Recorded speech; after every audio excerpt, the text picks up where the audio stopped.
ഞാനിന്ന് പ്രകൃതിയെപ്പറ്റി ഒരു കവിത ചൊല്ലാൻ പോകുകയാണ്. പ്രകൃതിയും പ്രതീക്ഷയും. പച്ചപ്പണിഞ്ഞൊരീ ഭൂമി തന്മാറിൽ, പച്ചപ്പണിഞ്ഞൊരീ ഭൂമി തന്മാറിൽ, പെയ്യാതെ പോയൊരു മേഘവുമായി ഞാൻ. കാറ്റിൽ ചിറകിലേറി ദൂരെ പറന്നു, കാണാത്ത തീരങ്ങൾ തേടി നടന്നു.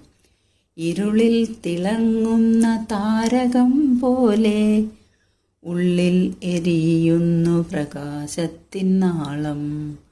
നാളെ പുലരുന്ന പൊൻപുലരിയിൽ വീണ്ടും ഉണരും പുതുജീവനോടെ.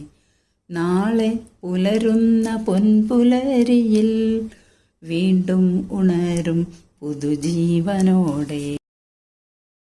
കവിത ഇഷ്ടപ്പെട്ടെങ്കിൽ ചാനൽ സബ്സ്ക്രൈബ്, ഷെയർ ചെയ്യാൻ മറക്കല്ലേ.